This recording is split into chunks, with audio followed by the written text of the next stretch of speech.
today we will study Money Matters, which is part of Unit 1, Week 9. And the topic for today is Sufficiency Farms. So if you owned a field, what crop would you like to grow? So think about what choices you will make when you make the crop. Will you make a choice based on how much money you can make, how much hard work you can do, how difficult it is to grow the crop. So a lot of these factors go into deciding when you have a farm. Okay. So which crop do you think is the best with all these factors combined? Like I have a lot of land and I love tomatoes, so I have maybe 20 trees of tomatoes. I can make salad and cook. So it also depends on what you like. So the purpose, today we will learn about new theory agriculture model to be able to write a ratio showing comparison of two quantities that are cardinal numbers from messages or events and searching for and collecting the terms related to agriculture learning areas from learning sources and present them through speaking, writing, by accessing internet to search information effectively. Vocabulary. So the first one is agriculture. So when you do farming, that essentially is agriculture, but farming is just the process of putting the seeds and growing the tree. Agriculture is the entire industry. So the buying of seeds, the selling of seeds, the fertilizer, the crops you raise and finally going to the market, all of that is your agriculture market. Second one, self-sufficient, not needing help from outside. So if you have land, if you can plant whatever you need, then you don't need help from outside. The third is compost. So compost, you can think of it as a natural fertilizer.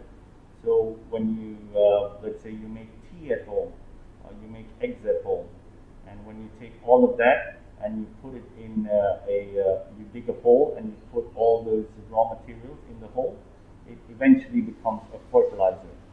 So that natural fertilizer is called compost. And the last one, growing seeds.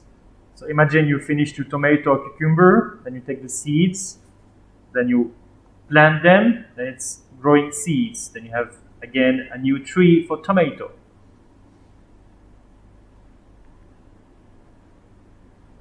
So the question, which is the topic for today, is what is new theory agriculture? Okay, so as you can look at that image on the right-hand side, it involves a lot of choices. And the most important choice is sufficiency, so you should be self-sufficient, and economic philosophy. Okay, so what new theory agriculture really means that a small piece of land can be totally self-sufficient. You don't have to buy fertilizer from the market, you don't need to buy seeds from anywhere, you don't need to bring water from anywhere. The land will take care of everything itself.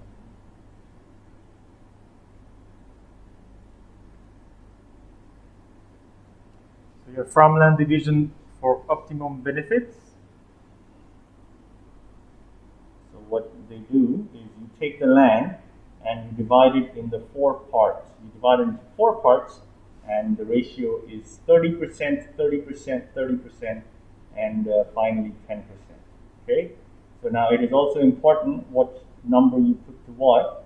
So 30% for pond or a place where you hold water, another 30% for the field or the agriculture crops, and another 30% for rice fields, and finally your home, because you have to live there.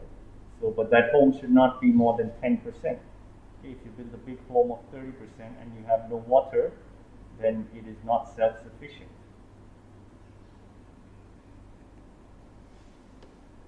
So what is a ratio? A ratio is a way of writing how much of something there is compared to another thing. So example, if you have 3 apples and 2 oranges, the ratio of apples to oranges is 3 to 2. Okay, so now another thing is these ratios can be bigger or smaller, but you have to bring them down to the smallest. Okay, so let's just say we have 16 students. Okay, and if we have 8 boys and 8 girls, so then the ratio is 8.8. But then you finally break it down and you bring it to 1.1. Okay, so that is how ratios work.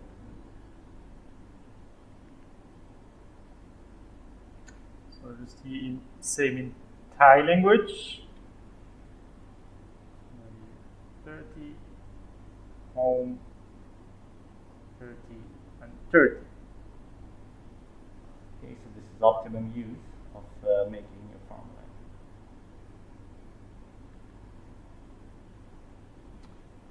So make a model. So if you come to class and in 6/2 there is a model of the clay, and that entire model has been made to replicate the new theory agriculture. Okay, so this is actually your thinking tool. You have to make using clay a 3D visualization of what a new theory agriculture area looks like. So make 30% pond, make 30% rice fields, 30% other crops, and 10% for your house.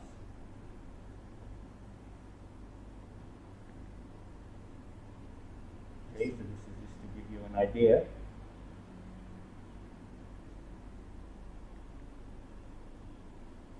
Last year.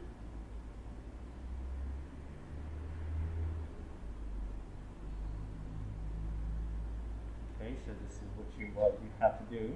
And if you want to make trees, you can use toothpicks. If you want to make 3D models, try to use wires or toothpicks or pieces of wood. They will help you to keep the clay together.